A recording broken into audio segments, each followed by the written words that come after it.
Welcome to Story Tales. Please like this video and subscribe to Story Tales. I hope you enjoy the story. Let's begin. The phone rang at 6 in the morning. Kellen Dre rolled over in bed, his left shoulder screaming where the shrapnel had torn through muscle and bone 3 years ago. The caller ID showed a number he deleted twice, but somehow still recognized. Even he let it ring 4 times before answering. What? Kellen. Her voice carried that practiced sweetness he'd never trusted. I need your help. Wrong number. Wait, don't hang up. Please. This is about Lyra. Kellen sat up, fully awake now. His niece was the only reason he'd ever tolerate hearing from his sister-in-law. What's wrong with her? Nothing's wrong. I have to leave town for a few days. Business trip. Can you watch her? The lie came too smooth, too rehearsed. Avon worked at First National Bank in Ashridge, and she'd never traveled for business in the 5 years since she'd married his brother Rhett. But Kellen kept his voice level. Where's Rhett? A pause. He's not available. What does that mean? He's just not, okay? Look, I know we don't get along, but Lyra adores you. I wouldn't ask if I had any other choice. Kellen rubbed his face with his free hand. The kid was 7 now, all dark curls and serious eyes like her father. She deserved better than whatever game Avon was playing. When? Today. I could drop her off in an hour. Today. Kellen stood and walked to the kitchen window. Outside, the Oregon forest stretched toward the mountains, thick with Douglas fir and morning mist. His cabin sat 20 minutes from Ashridge proper, far enough from people and their problems. Usually. How long? 3 days. Maybe 4. Maybe. I'll know more once I'm there. Kellen, please. I'm desperate. That word caught his attention. Avon never admitted weakness, never let her perfect mask slip. He'd watched her manipulate Rhett for years, watched his brother disappear piece by piece into her version of who he should be. But desperation? That was new. Fine, he said, but I want to talk to Rhett first. He's already gone. Gone where? I told you, he's not available.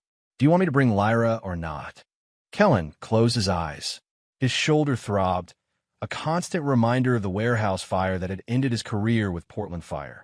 Saving lives had been his calling until the day he couldn't save himself. Now he fixed boats and avoided people. Adding a 7-year-old to that mix seemed like a recipe for disaster. But she was family. The only family that mattered. Bring her, he said, and hung up. An hour later, a black BMW pulled into his gravel driveway. Kellen watched from the porch as Avon stepped out, all blonde hair and designer clothes that probably cost more than his monthly disability check. She moved with purpose toward the back door, pulling out a small pink suitcase and a stuffed elephant. Lyra emerged more slowly, clutching the elephant tight. She wore jeans and a purple sweater, her dark hair pulled back in a ponytail. When she saw Kellen, her face lit up. Uncle Kellen. She ran to him, wrapping her arms around his waist. He patted her back awkwardly, still not used to physical affection after years of avoiding it. Hey, kid, ready for an adventure? Lyra nodded, but he caught the worry in her eyes. She glanced back at her mother, who was checking her phone instead of saying goodbye. Avon finally looked up. I left some emergency numbers in her bag. She goes to bed at 8, no sugar after 6, and she's been having some bad dreams lately. About what? Just kid stuff. Monsters in the closet. Avon's smile looked painted on. You'll be fine. She's easy. She kissed Lyra's forehead without bending down, then straightened her coat. Mommy has to go now, sweetheart. Be good for Uncle Kellen. When are you coming back? Lyra's voice was small. Soon. I promise. Another lie. Kellen heard it in the way she avoided her daughter's eyes, in the quick hug that lasted exactly 2 seconds. Avon was already walking back to her car before Lyra could respond. The BMW disappeared down the mountain road in a cloud of dust and expensive perfume. Lyra stood on the porch, watching until the sound of the engine faded completely. She's not coming back, Lyra said quietly. Why would you say that? She took all her jewelry. The important stuff. She only wears the cheap rings when she's going away for real. Smart kid. Too smart for 7. Kellen put his hand on her shoulder. You hungry? Lyra nodded, and they went inside. The cabin was simple. 1 bedroom, 1 bathroom, a kitchen that opened into a living room with a stone fireplace. Kellen had built most of it himself after buying the land with his insurance settlement. It wasn't much, but it was as though he made scrambled eggs while Lyra explored, her elephant tucked under one arm. She examined his books, ran her fingers along the tools hanging in the kitchen, peered out every window like she was memorizing escape routes. "Where's your TV?" she asked. "Don't have one. What do you do when you're bored?" "Work, read, fix things." She nodded like this made perfect sense. Daddy used to fix things too. Before. Before what? But Lyra had moved on, discovering the chess set on the side table. She picked up a white queen, turning it over in her small hands. "Do you know how to play?" Kellen asked. "Daddy taught me, but we haven't played in a long time." "Why not?" "He's been sad. Mom says it's because of work, but I think it's because of her." Kellen set a plate of eggs in front of her. "What makes you think that?" "They fight at night, when they think I'm sleeping. Mom tells him he's weak and stupid. She says if he tries to leave, she'll make sure he never sees me again." The eggs turned to cardboard in Kellen's mouth. He'd suspected Avon was controlling, but this sounded like something darker. Something dangerous. "When did you last see your dad?" 2 weeks ago. He came in my room and hugged me really tight. He said he loved me and that he was going to fix everything."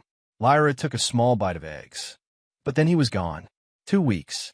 Kellen thought about Avon's phone call, her desperation, the way she'd avoided every question about Rhett. His brother wouldn't just disappear without saying goodbye. Not to Lyra. Not unless something had stopped him. "Uncle Kellen, are you okay?" He realized he'd been gripping his fork hard enough to leave marks in his palm. "Yeah, kid. Just thinking. About Daddy. About a lot of things."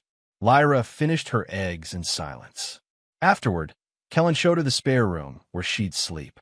It was small but clean, with a window facing the forest.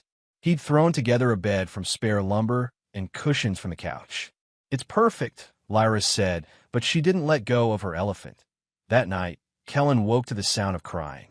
He found Lyra sitting on the edge of her bed, tears streaming down her face. "Bad dream?" he asked. She shook her head. "I keep thinking about the drawer." "What drawer?" "In our house. The one in the hallway. Mom said never to open it. But sometimes I hear sounds coming from inside." Kellen sat on the bed beside her. "What kind of sounds?" "Like someone trying to get out." The next morning, Kellen found a loose floorboard in the living room. The wood had warped with the recent rains, creating a gap that caught his eye every time he walked past. He spent the morning in his workshop, cutting a replacement piece and gathering tools. Lyra watched from the couch, coloring in a book she'd brought from home. Her drawings were meticulous, each line careful and deliberate. She worked with the focus of someone much older. "What are you making?" she asked when he started pulling up the damaged board. "Fixing something that's broken."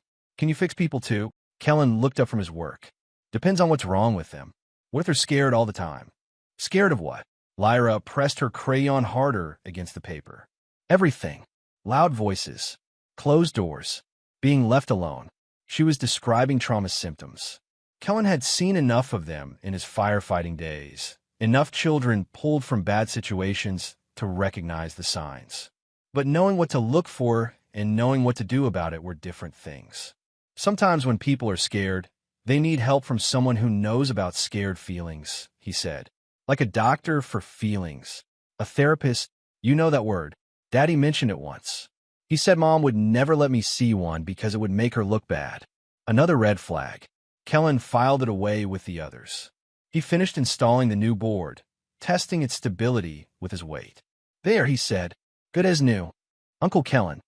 Lyra's voice was barely a whisper. "I need to tell you something about the drawer."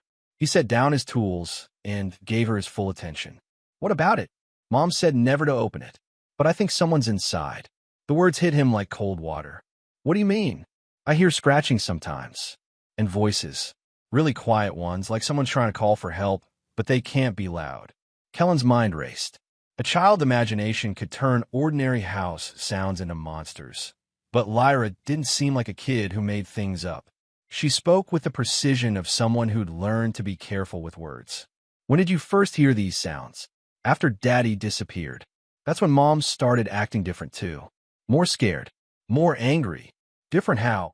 She checks all the locks at night, sometimes twice. And she moved my bedroom to the front of the house, away from the hallway where the drawer is. A chill ran down Kellen's spine. "Show me," he said. Lyra pulled out her coloring book and flipped to a page she'd been working on. The drawing showed a house floor plan in careful detail. She'd marked her old bedroom in the back hallway, then drawn arrows to a new room in the front. "This is where I used to sleep," she said, pointing to the back room. "This is where I sleep now. And this," she tapped a spot in the hallway, "is where the drawer is." The drawer sat directly between Lyra's old room and what looked like a closet. If someone wanted to hide something, and if that something might make noise, moving a child away from it would make sense.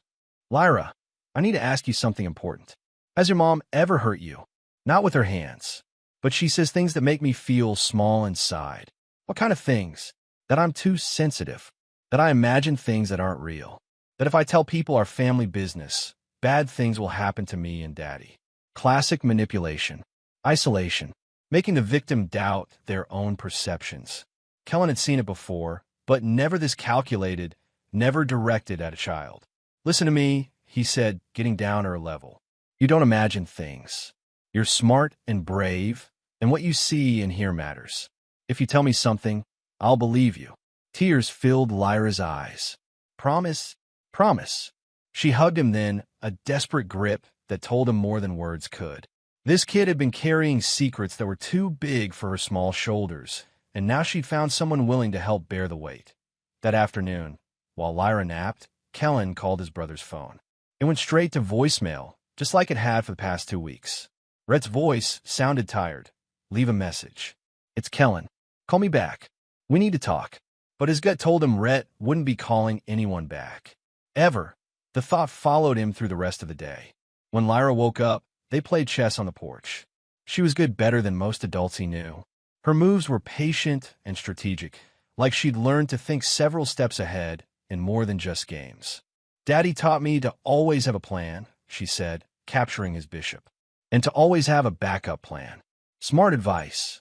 He said, "Sometimes the people closest to you are the most dangerous." The words came out casual, like she was commenting on the weather. But Kellen heard the weight behind them. Rhett had been trying to warn his daughter about something. "Someone. Did he tell you who to watch out for?" Lyra moved her queen into position. "Checkmate," she said instead of answering, but her eyes said everything. She knew exactly who her father had been afraid of. That night, Kellen lay awake thinking about drawers and scratching sounds and 7-year-olds who'd learned to hide their fear behind chess moves. Something was wrong in that house in Ashridge. Something had happened to Rhett. And Avon was at the center of it all. That he thought about calling the police, but what would he tell them? That his sister-in-law was manipulative? That his niece heard imaginary voices from furniture? They'd file a report and send him home, and Avon would know he'd been asking questions and oh. If he was going to help Lyra, if he was going to find out what happened to Rhett, he needed proof. Real evidence. Not the fears of a damaged child and a cynical ex-firefighter. He needed to see that drawer for himself. That on the third day, Kellen made his decision. Lyra was coloring at the kitchen table when he sat down across from her. "I need to go to your house," he said, "to check on things." Her crayon froze mid-stroke. "Mom said no one should go there while she's gone." "Your mom says a lot of things, but I'm worried about your dad, and I think you are too." Lyra nodded slowly. She hid his toothbrush and his coffee mug, all his favorite things, like she wanted to pretend he never lived there. "Will you show me where the drawer is?" "You'll think I'm crazy." "I already told you. I believe you." Lyra set down her crayon and looked at him with eyes too old for her face.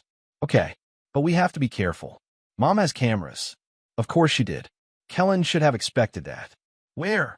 "Front door, back door, living room, but not in the hallway." She said the hallway was private.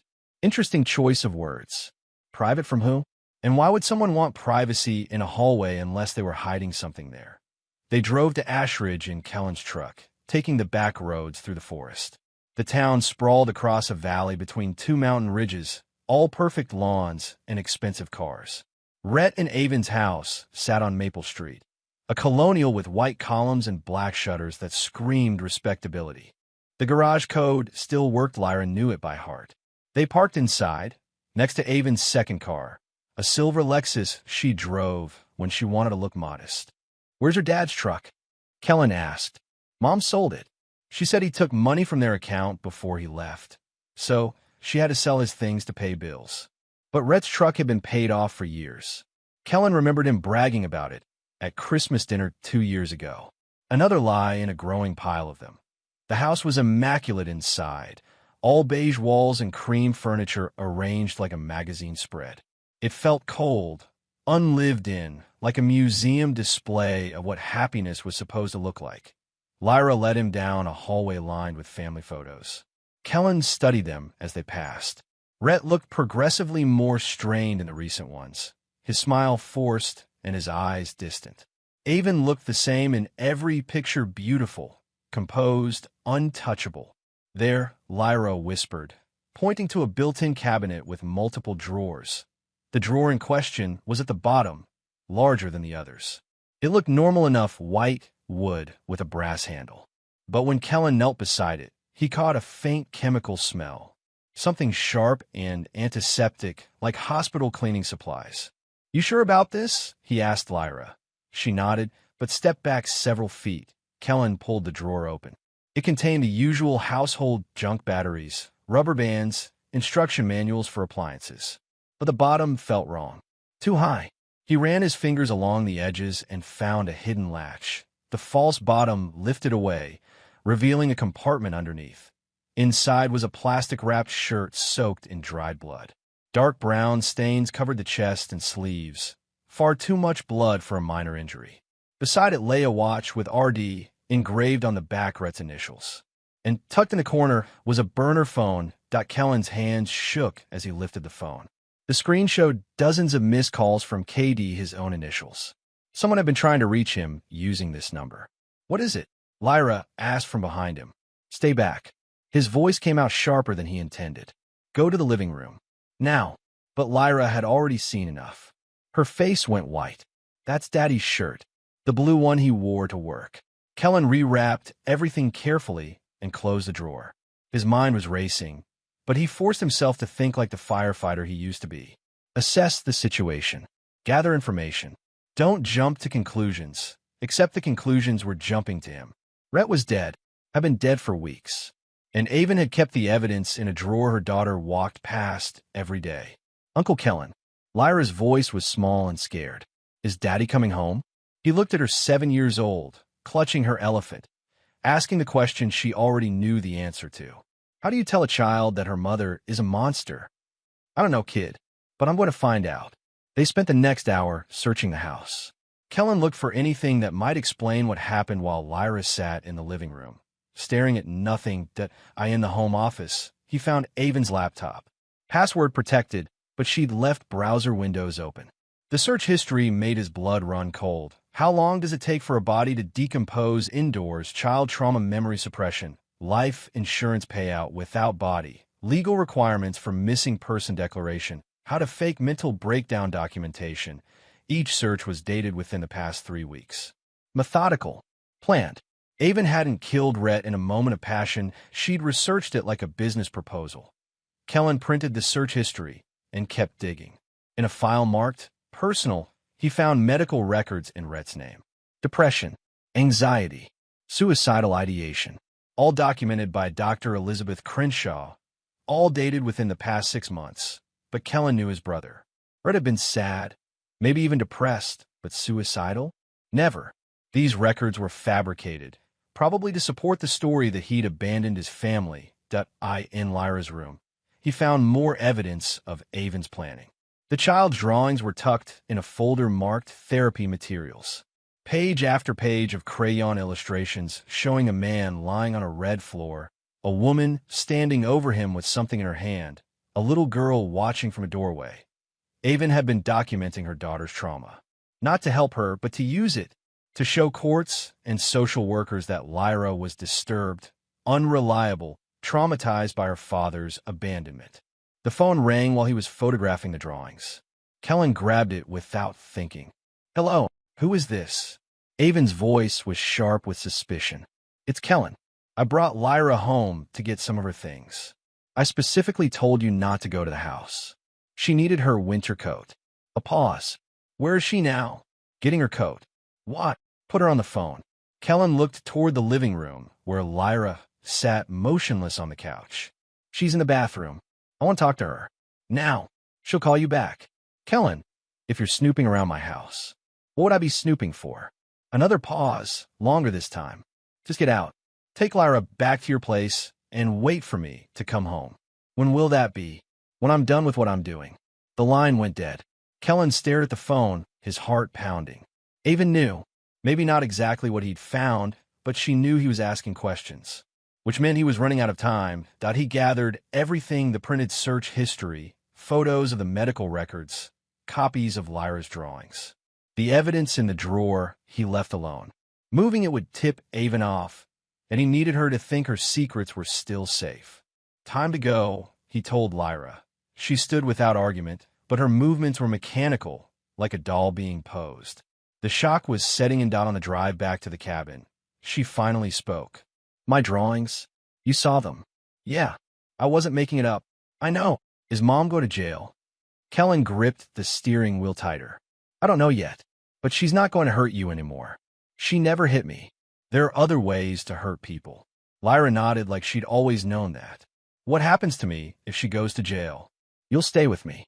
As long as you want. Forever. The word hung in the air between them.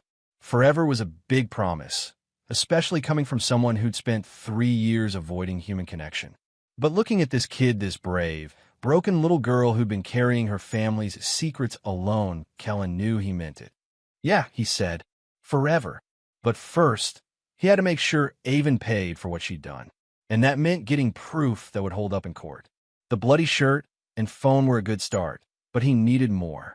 He needed Rhett's body. He needed to know exactly how far Avon's darkness went. That night, while Lyra slept, Kellen sat at his kitchen table and planned. He wouldn't call the police yet. Avon was smart and connected. She'd have lawyers and alibis and explanations for everything. She'd probably already thought of a story to explain away the evidence in the drawer. No, he needed to be smarter than her. More thorough. He needed to build a case so airtight that not even Avon's manipulation could wiggle free. He pulled out his phone and scrolled through his contacts until he found the number he was looking for. Nico Lawford, former paramedic, war buddy from his Army days before he'd become a firefighter. Nico had gotten into IT security after leaving the service, the kind of guy who could make computers give up their secrets. Nico, it's Kellen. I need your help. Nico Lawford arrived at dawn, driving a beat-up Honda that looked like it belonged to a college student. He was smaller than Kellen remembered, all wiry muscle and nervous energy, but his eyes were the same sharp and calculating, missing nothing. You look like hell, Nico said, climbing out of his car with a laptop bag and a toolbox. Feel worse. Kellen had barely slept, his mind cycling through everything he'd found at the house. Thanks for coming. You said it was about your brother. What's going on? Kellen told him everything while they walked to the cabin. Nico listened without interrupting, his expression growing darker with each detail. Jesus, Nico said when Kellen finished. And the kid saw all this? More than she should have. She's been living with this for weeks. Inside, Lyra was awake, sitting at the kitchen table with a bowl of cereal. She looked up when they entered, her eyes immediately wary. Lyra, this is my friend Nico. He's going to help us figure out what happened to your dad. Nico crouched to her level. Hey there. I heard you're pretty brave. I don't feel brave. The best kind of brave people usually don't. They just do what needs doing anyway. Something in his tone must have reassured her, because Lyra's shoulders relaxed slightly. Are you going to help Uncle Kellen find Daddy? We're going to try, but I need to ask you some questions first. Is that okay? Lyra nodded. The burner phone your uncle found, do you remember seeing anyone in your house who might have left it? Mom had meetings sometimes, with a man in a suit. They would sit in the office and talk really quiet. What did this man look like? Tall, gray hair. He always brought papers for Mom to sign. Lawyer, probably. Or maybe someone helping Avon cover her tracks. Kellen filed it away as another lead to follow. What about your dad's things? Nico continued. Did your mom pack them up or throw them away? She burned some stuff in the backyard, papers and clothes. But she kept his watch and his wedding ring in a box in her closet. Why would she keep those? Lyra shrugged. She said they were worth money. Trophies, Kellen thought. Avon was keeping souvenirs of her crime, like serial killers did. The thought made his stomach turn. One more question, Nico said. The night your dad disappeared, do you remember anything specific? Any sounds or arguments? Lyra's face went pale.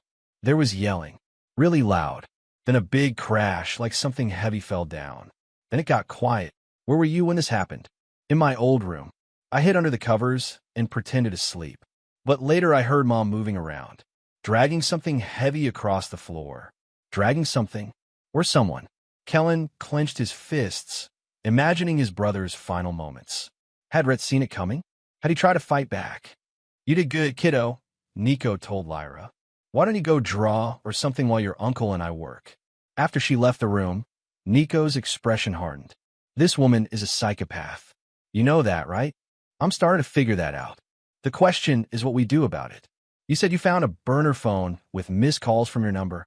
Yeah, but I never called any burner phone. Someone wanted you to find those calls. Maybe your brother set it up before he died a message system in case something happened to him.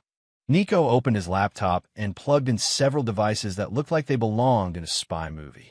I'm going to recover the data from that phone. Voice messages, text call logs. Whatever's on there. How long will that take? Few hours. But first we need to get the phone. They drove back to the house, taking extra care to avoid the cameras. Lyra stayed in the truck, while Kellen retrieved the burner phone from the drawer. Everything else was exactly as he'd left it. Back at the cabin, Nico went to work. His fingers moved across the keyboard with surgical precision, lines of code scrolling past faster than Kellen could read. Within an hour, he had the phone's entire memory dumped onto his laptop. Bingo, he said. 7 voice messages, all from your brother's regular phone. The last one was recorded the night he disappeared. Kellen's heart stopped. Play it. Rhett's voice filled the room, thick with fear and desperation. Kellen, if you're hearing this, then Avon did what she threatened to do. I'm recording this because I need someone to know the truth. She's been planning to kill me for months. I found insurance papers she filed, medical records she faked. She wants me dead so she can collect the money and keep Lyra. A pause, then I tried to leave. I was going to take Lyra and disappear, but Avon found out. She said if I tried to run, she'd bury me before any court could stop her. I think she meant that literally. Another voice in the background, Avon, calling Rhett's name. She's coming, Rhett whispered. I'm going to hide this phone where you'll find it. If something happens to me, it's her. Promise me you'll take care of Lyra. Promise me you won't let Avon. The recording cut off. Kellen stared at the laptop screen, his brother's final words echoing in his mind. Rhett had known he was going to die, had planned for it, had trusted Kellen to find the truth and protect his daughter. There's more, Nico said quietly. He played the previous messages Rhett documenting Avon's threats, her manipulation, her systematic destruction of his life. The medical records were fake. The insurance beneficiary had been changed without his knowledge. She'd been drugging his food to make him seem unstable. It was premeditated murder, planned and executed with the cold precision of a business transaction. We need to call the police, Kellen said. With what? A voice recording that could be faked? We need more. Like what? Like proof she killed him. A body would be nice. Kellen thought about the search history on Avon's computer. Decomposition rates. Storage methods. She'd researched how to hide a body, which meant she'd hidden one. The house, he said. He's still in the house somewhere. You sure? She moved Lyra's bedroom away from the hallway. Why would she do that unless there was something in that area she didn't want the kid to find? Nico nodded slowly. We need to search it properly. But if we're caught, we won't be. Avon's out of town for at least another day. And I know someone who can tell us exactly where to look. He called Lyra back into the room. She listened to the plan with the same serious attention she'd given their chess games. I need you to think about the house, Kellen said. About sounds and smells and anything that seemed wrong after your dad disappeared. Lyra closed her eyes, concentrating. The hallway smelled different, like the cleaning stuff Mom uses in the bathroom, but stronger. And there were new marks on the wall, like something had scraped against it. What kind of marks? Long scratches, from something being dragged. Kellen and Nico exchanged glances. They were getting closer. Anything else? The heating vent made different sounds. Usually it just hums, but after Daddy left it started making clicking noises. And sometimes I could smell something bad coming through it. A heating vent. Of course. Avon wouldn't bury a body outside where it might be found. She'd hide it somewhere in the house, somewhere climate-controlled to slow decomposition, somewhere a 7-year-old wouldn't think to look. "We go tonight," Kellen said. "After dark. And if we find him, then we call the police and let them sort it out." But even as he said it, Kellen knew it wouldn't be that simple. Avon was smart and connected. She'd have lawyers and explanations and ways to shift blame. Finding Rhett's body would be just the beginning. The real fight was still to come. They waited until midnight before returning to the house. Lyra stayed at the cabin. Kellen had seen enough kids traumatized by violence in his firefighting days to know she didn't need to witness whatever they might find. The house felt different in the dark. Menacing, like it was keeping secrets that didn't want to be discovered. Kellen and Nico moved through the rooms with flashlights, careful to avoid the windows where neighbors might see. The hallway was exactly as Lyra had described it. Scratch marks along the baseboards where something heavy had been dragged. The chemical smell was stronger here, seeping through the walls like an infection. "Heating vent," Nico whispered, pointing to a large grate near the floor. They pried it open with a screwdriver from Kellen's toolkit. The smell that emerged made them both gag, sweet and rotten, like meat left in the sun. But underneath the decay was something else, something that reminded Kellen of crime scenes from his firefighting days. "That's not just decomposition," he said. "She used something to preserve the body." Nico shined his flashlight into the ductwork. The beam revealed a false wall about 3 feet back, installed recently judging by the fresh screws and unstained metal. "She sealed them in there," Nico said. "Christ!" They had to remove a section of drywall to reach the hidden space. Behind it was a plastic-wrapped bundle that had once been a human being. Rhett's wallet was still in his back pocket, confirming what they already knew. Kellen forced himself to document everything with his phone camera.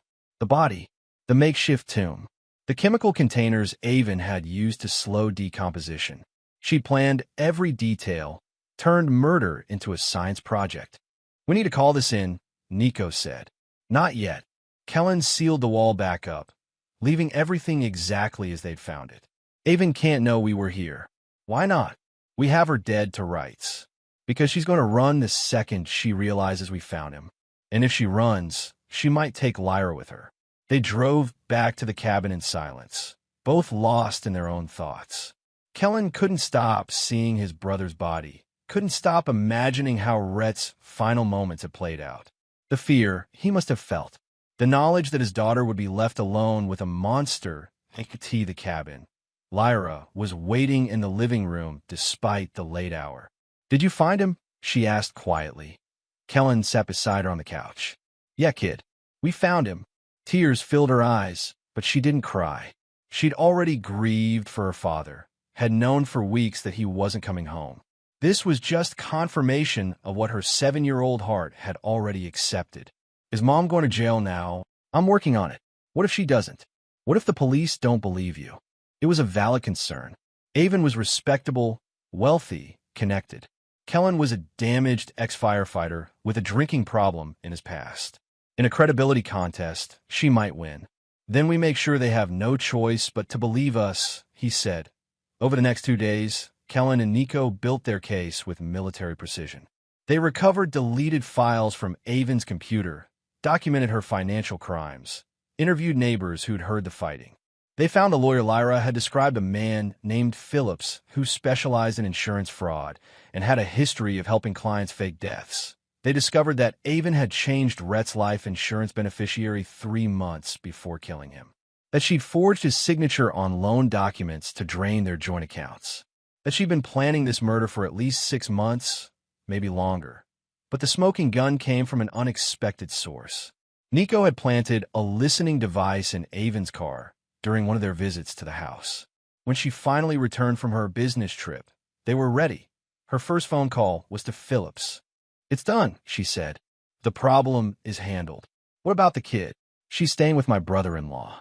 He's harmless, too damaged to cause trouble. Once things settle down, I'll take her back and we can proceed as planned. The insurance company is asking questions. Let them ask. Rhett was mentally unstable. He abandoned his family. The documentation supports that narrative. And if they investigate further, there's nothing to find. I was very careful.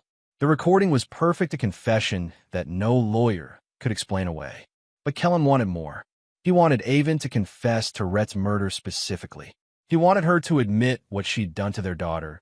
He wanted her to feel the same fear Rhett had felt in his final moments. Kellen called Avon the next morning. We need to talk. About what? About Lyra. And about what you did to my brother. A long pause. I don't know what you mean. I found the drawer. Avon. I know about the shirt and the phone. I know Rhett is dead. Another pause, longer this time. When she spoke again, her voice was different. Colder. You have no idea what you're dealing with. Enlighten me. Where's Lyra? Somewhere safe. Bring her home. Now. Or what? Or I'll make your life very difficult. I have friends in this town, Kellen. People who owe me favors. Your disability claim could be reviewed. Your PTSD diagnosis could be questioned. You could lose everything. Threats. She was already showing her true nature, dropping the mask of grieving wife and worried mother. This was the woman who'd murdered his brother, calculating, ruthless, willing to destroy anyone who stood in her way. You have 48 hours to confess, Kellen said. Go to the police and tell them what you did. Maybe they'll go easy on you. Avon laughed. Confess to what? Rhett left us. He abandoned his family because he couldn't handle being a father and a husband. There's documentation of his mental state. Witnesses who saw him withdraw from his responsibilities. Witnesses you paid or manipulated. Prove it. I will. No, you won't. Because there's nothing to prove. You're a broken man, Kellen. A drunk firefighter who couldn't save himself, let alone anyone else. Who's going to believe you? The words hit their target, his deepest insecurities, his guilt over the warehouse fire, his years of isolation and self-doubt. But they also revealed something important about Avon. She was desperate enough to attack him personally, which meant she was afraid. 48 hours, he repeated, and hung up. That afternoon, Nico finished preparing their evidence packet. Everything was organized, documented, cross-referenced. Photos of the body, recordings of Avon's confessions, financial records showing the insurance fraud, medical records proving the mental health documentation was fake. This is solid, Nico said. Any prosecutor would jump on this case. Good, because we're going to need it. Kellen's phone buzzed with a text from an unknown number. You have something that belongs to me. I want it back. Avon. She was getting desperate, which made her dangerous. Desperate people made mistakes, but they also took risks. And Kellen couldn't afford to let her get close to Lyra. We need to move, he told Nico. Tonight. Move where? Somewhere Avon can't find us. At least until this is over. They packed quickly, taking only essentials. Lyra helped without complaint, moving with the efficiency of someone who'd learned to pack light and move fast. How many times had Avon made her flee imaginary threats? How many times had she used fear to control her daughter? They drove to a motel outside Ashridge, paying cash and registering under fake names. It wasn't perfect security, but it would buy them time. That night, Kellen sat by the window watching the parking lot while Lyra slept. Nico was on his laptop, putting final touches on their evidence presentation. Tomorrow they would take everything to the FBI. Local cops might be compromised, but federal agents would be harder for Avon to manipulate. His phone rang at 2 a.m. Avon's number. I know where you are, she said without preamble. Do you? Room 247 at the Mountain View Motel. You're by the window. The kid is sleeping. Kellen's blood turned to ice. He moved away from the window, checking the locks on the door. What do you want? To talk. Just you and me. Leave the kid and your friend. Come alone. Not happening. Then I'll have to come to you. And I won't be alone. The line went dead. Kellen woke Nico immediately. We're blown. We need to move. Now. They grabbed their gear and carried a sleeping Lyra to the truck. As they pulled out of the parking lot, Kellen saw headlights turning in behind them. 3 cars moving fast. Friends of Avon's, he said. How many friends does this woman have? Too many. The chase lasted 20 minutes, winding through back roads and forest paths. Kellen knew the area better than their pursuers, using every shortcut and hidden trail from his years of responding to emergency calls. Eventually, they lost the headlights in the maze of logging roads that crisscrossed the mountains. They ended up at an abandoned fire station, one of the old volunteer posts that had been shuttered when the county consolidated services. Kellen had the keys. Technically, they were supposed to be returned when he left the department, but no one had asked for them. "This should buy us some time," he said. Lyra woke up as they carried her inside. "Are we safe?" "For now." But even as he said it, Kellen knew their time was running out. Avon wasn't going to give up. She'd keep coming, keep applying pressure until something broke. And if she was willing to chase them through the night with hired help, there was no telling what she might do next. They needed to end this. "Tomorrow, Nico," he said. "First thing in the morning, you take Lyra and go to the FBI office in Portland. Give them everything we have. What about you? I'm going to finish this." "Kellen, she killed my brother. She traumatized his daughter. She threatened to destroy my life. This ends now." He wasn't going to run anymore. Wasn't going to let Avon control the game. Tomorrow, one way or another, she was going to pay for what she'd done. The only question was whether he'd survive long enough to see justice served. Kellen called Avon the next morning. "I know what you did. I have the body. You have 48 hours to confess." She didn't flinch. Her voice came through the phone cold and calculating. "No one will believe you." Rhett was unstable. "You're the disgraced brother with PTSD. You think you'll win? We'll see. 48 hours for what? To turn yourself in. Go to the police and tell them what you did. Maybe they'll go easy on you." Avon laughed. "Confess to what? My husband abandoned his family.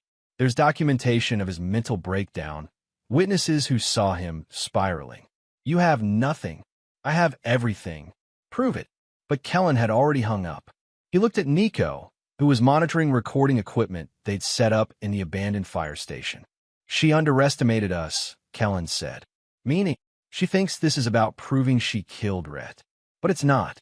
It's about destroying everything she built on his corpse." That afternoon, Kellen put his plan into motion. He didn't go to the police. First, Avon was right about her connections there. Instead, he leaked the evidence systematically, strategically, to people who couldn't be bought or intimidated. First stop, Rhett's workplace. Kellen walked into Pacific Northwest Engineering with a thick envelope addressed to the CEO. Inside were copies of the voice recordings, photos of the body, and documentation showing that Rhett hadn't abandoned his job.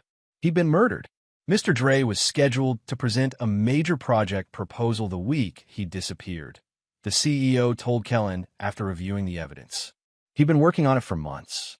No one abandons that kind of career opportunity. Second stop, First National Bank, where Avon worked. Kellen delivered a similar package to the bank president, along with financial records showing the insurance fraud and forged documents. "Mrs. Dre has access to our document authentication systems," the president said grimly. "If she's been forging signatures," third stop, the Ashridge Tribune. The local reporter, Janet Mills, had a reputation for exposing corruption. She took the evidence package with hungry eyes. "This is huge," she said. "When can I run the story?" "Tomorrow morning. Give it time to spread before she can react."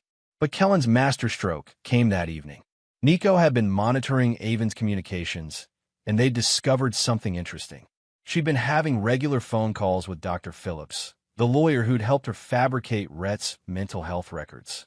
"She's getting nervous," Nico said, showing Kellen the call logs. 3 conversations today, each one longer than the last. "Can you tap the next one?" "Already done. I planted a listening device in her car yesterday. Every call is being recorded." The call came at 9 p.m. Avon's voice was strained, desperate. "They know about Rhett. His brother found the body." "Impossible. You sealed that compartment perfectly." "Well, he found it anyway. And he has recordings. Rhett made voice memos before I killed him." "What kind of recordings?" "Everything. The threats, the insurance changes, the forged medical records. He documented all of it. Destroy them. I can't. Kellen has copies. He's probably already gone to the police." "Then we stick to the plan?" Rhett was mentally unstable. He fabricated those recordings as part of his paranoid delusions. The medical documentation supports that narrative. What if they don't believe it? They will. You're a grieving widow. He's a damaged veteran with a history of violence. Who looks more credible?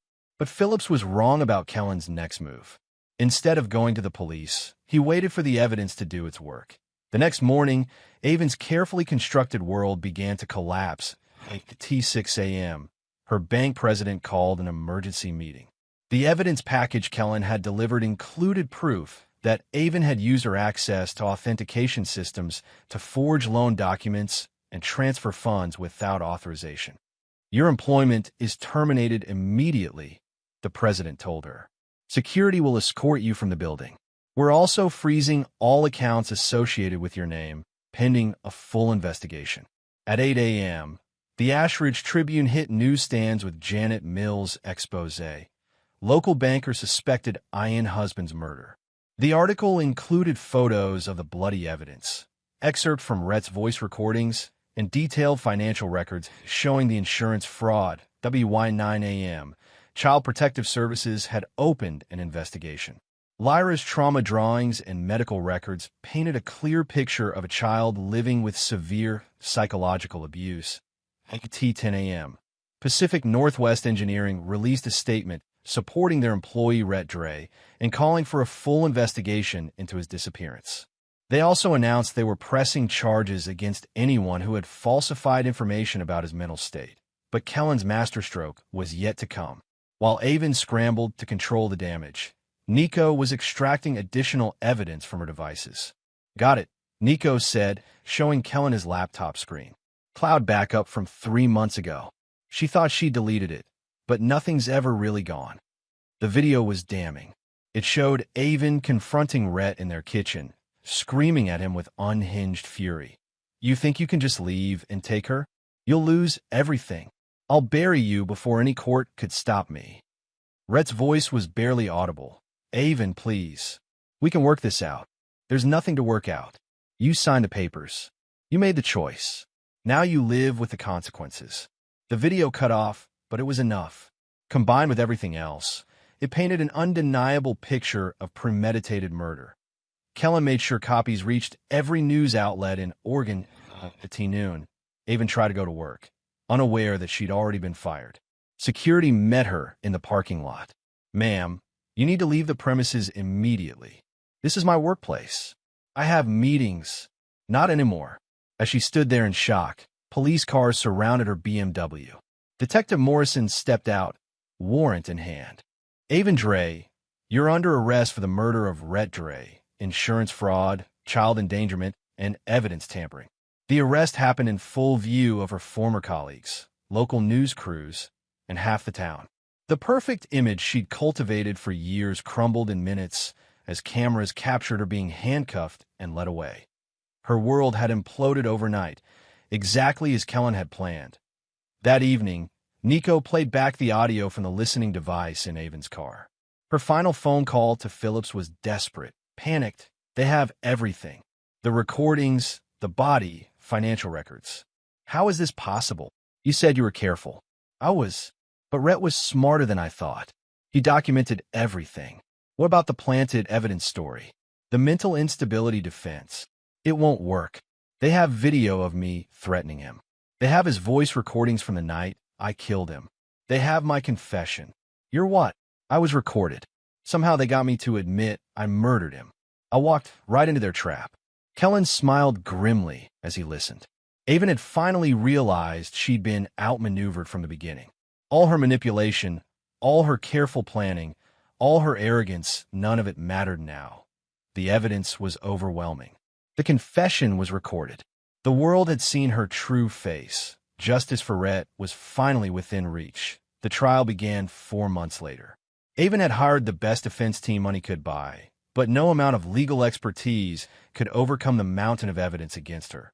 They tried every angle. They claimed the voice recordings were fabricated. They suggested Kellen had planted evidence out of jealousy and revenge. They argued that Rhett had been mentally unstable and that Avon had been protecting her daughter from an unfit father. None of it worked. The prosecutors presented a methodical case that destroyed every defense argument. They played Rhett's desperate voice messages, showed the jury photos of his preserved corpse, and walked them through the elaborate insurance fraud scheme. They presented the deleted video footage of Avon threatening to bury her husband, along with her recorded confession captured by Nico's listening device. But the most damaging testimony came from an unexpected source. Dr. Phillips, the lawyer who'd helped fabricate the medical records, turned state's evidence in exchange for a reduced sentence. He testified that Avon had approached him 6 months before the murder with a detailed plan to kill her husband and make it look like he'd abandoned his family. She showed me research, Phillips told the court. Articles about successful insurance fraud cases, information about preserving bodies, methods for forging documents. This wasn't a crime of passion. It was a business transaction. Lyra's testimony, delivered via closed-circuit video, was devastating. The child described in clinical detail the night her father died, the sounds of fighting, the way her mother had dragged something heavy across the floor while Lyra pretended to sleep. "My mommy told me Daddy went away," Lyra said in her small, steady voice. "But I saw what really happened. I drew pictures so I wouldn't forget." The defense tried to discredit a child's memory, but the physical evidence corroborated every detail of her account. The jury saw through Avon's lies as clearly as Kellen had. When the verdict came back guilty on all counts, Avon showed no emotion. She sat perfectly still as the judge read the charges: first-degree murder, insurance fraud, child endangerment, and evidence tampering. The defendant's crimes were particularly heinous, Judge Morrison said during sentencing. She not only murdered her husband in cold blood, but forced her young daughter to live with the trauma of that crime for weeks. The psychological damage inflicted on this child is immeasurable. He sentenced her to 25 to life for murder, with additional consecutive sentences for the other charges. She would die in prison, which was exactly what she deserved. After the sentencing, Avon's lawyer approached Kellen in the courthouse hallway. "She wants to see you," he said. "She wants to explain." "No, she's still Lyra's mother. There are legal considerations about visitation rights." "Not anymore, there aren't." The lawyer looked confused. "What do you mean?" Kellen pulled out a legal document that had been filed that morning. Rhett's original will, the one Avon thought she'd destroyed. My friend Nico recovered it from deleted files on their home computer. The will named Kellen as Lyra's guardian in the event of Rhett's death. It also left in the house and all of Rhett's assets, cutting Avon out completely. Rhett was smarter than she thought, Kellen said. He knew what she was planning and made sure she couldn't profit from it. When Avon tried to petition for visitation rights, Judge Morrison laughed it out of court. The defendant murdered this child's father and forced her to live with the trauma of that crime, he said. She has forfeited any right to call herself a mother. As they led Avon away to begin her life sentence, she finally lost her composure. She turned to Kellen with rage burning in her eyes. "You've ruined my life." Kellen looked at her one last time. This woman who destroyed his family and traumatized an innocent child. His voice was quiet but carried the weight of absolute finality. "You murdered blood. You should thank me for stopping at ruin." Then she was gone, dragged away to a cell where she would spend the rest of her days. Kellen felt no satisfaction, no sense of victory. Rhett was still dead. Lyra was still traumatized. Justice had been served, but it couldn't undo the damage that IT could only ensure that Avon would never hurt anyone again. 6 months after the trial, Kellen sold a house in Ashridge. He couldn't bear to see Lyra living in the place where her father had been murdered, where she'd been forced to carry secrets too big for her small shoulders. They moved to a cabin he built himself on 50 acres of forest land outside Portland. Simple, clean, honest. A place where bad memories couldn't follow them, where Lyra could grow up without the weight of her mother's crimes pressing down on her. The adjustment wasn't easy. Lyra had nightmares for months, crying out for her father in the dark. She flinched at loud noises, hid when strangers came to the door, drew pictures of empty rooms and closed doors. But she also had good days. Days when she helped Kellen in his workshop, learning to use tools and fix things that were broken. Days when she played chess on the porch, her strategic mind working through problems step by step. Days when she laughed at his terrible jokes and told him about the books she was reading. Therapy helped. Dr. Martinez was a specialist in childhood trauma, someone who understood that healing took time and patience. She taught Lyra coping strategies, helped her process her grief, showed her that the things her mother had done weren't her fault. Children blame themselves, Dr. Martinez explained to Kellen. They think if they'd been better, quieter, different somehow, the bad things wouldn't have happened. How do I convince her it wasn't her fault? By being consistent. By showing her every day that she's safe and loved. By proving that not all adults will hurt her or abandon her. So that's what Kellen did. He showed up every day. He kept his promises. He listened when she needed to talk and gave her space when she needed to be alone. He taught her that love didn't have to come with conditions, that safety didn't have to be earned. Slowly, carefully, they built a new life together. One night, almost a year after the trial, Lyra knocked on his bedroom door. Uncle Kellen? I can't sleep. Bad dream. No, I just keep thinking. About what? About Mommy. Kellen's heart clenched. They talked about Avon before, but not often. It was still too painful, too raw. What about her? Is she ever coming back? The question he'd been dreading. The one he'd prepared for, but hoped he'd never have to answer. No, he said simply. She made sure of that. But I'll never leave you. Lyra nodded like she'd expected that answer. Good, she said. I don't want her to come back. I want to stay here with you. Forever. Forever. Kellen pulled her into a hug, this brave little girl who'd survived more trauma than most adults ever faced. She was healing, slowly but surely, learning to trust again, learning that the world could be safe if you found the right people to share it with. Outside their cabin, the Oregon forest stretched toward the mountains, dark and peaceful under a star-filled sky. Somewhere in that darkness were wild things and hidden dangers, but also beauty and life and the promise of new beginnings. Inside, a damaged man and a traumatized child had found each other and built something that looked like family. It wasn't the family either of them had planned for, but it was theirs, and sometimes that was enough.